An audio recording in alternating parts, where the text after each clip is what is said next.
Out from the Heart, written by James Allen, author of As a Man Thinketh. This is a publication by Infinitely Unbound Press. Resources and links to this book and many others can be found in the description below. Excerpt, The Nature and Power of Mind, read by Gemma Cilento. Mind is the arbiter of life. It is the creator and shaper of conditions and the recipient of its own results. It contains within itself both the power to create illusion and to perceive reality. Mind is the infallible weaver of destiny. Thought is the thread, good and evil deeds are the warp and woof, and the web woven upon the loom of life is character. Mind clothes itself in garments of its own making. Man, as a mental being, possesses all the powers of mind and is furnished with illimitable choice. He learns by experience, and he can accelerate or retard his experience. He is not arbitrarily bound at any point, but he has bound himself at many points, and having bound himself, he can, when he chooses, liberate himself. He can become bestial or pure, ignoble or noble, foolish or wise, just as he chooses. He can, by recurring practice, form habits, and he can, by renewed effort, break them off. He can surround himself with illusions until truth is completely lost, and he can destroy one after another those illusions until truth is entirely recovered. His possibilities are limitless. His freedom is complete. It is in the nature of mind to create its own conditions and to choose the states in which it shall dwell. It also has the power to alter any condition and to abandon any state.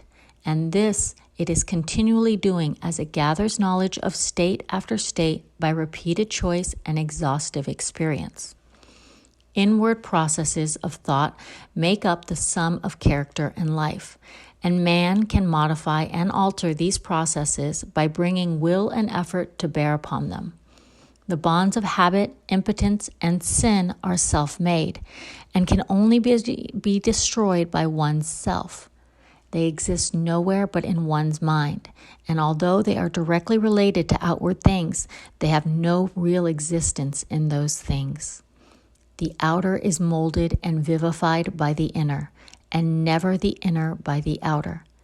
Temptation does not arise in the outer object, but in the lust of mind for that object. Nor do suffering and sorrow inhere in external things and happenings of life, but in an undisciplined attitude of mind towards those things and happenings. The mind that is disciplined by purity and fortified by wisdom avoids all those lusts and desires which are inseparably bound up with afflicted, and so arrives at an enlightenment and peace. To condemn others as evil and to rail against outside conditions as the source of evil increases and does not lessen the world's suffering and unrest. The outer is but the shadow and effect of the inner, and when the heart is pure, all outward things are pure. All growth and life is from within to outward. All decay and death is from without inward. This is a universal law. All evolution proceeds from within.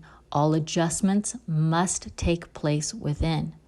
He who ceases to strive against others and employs his powers in the transformation, regeneration, and development of his own mind conserves his energy and preserves himself.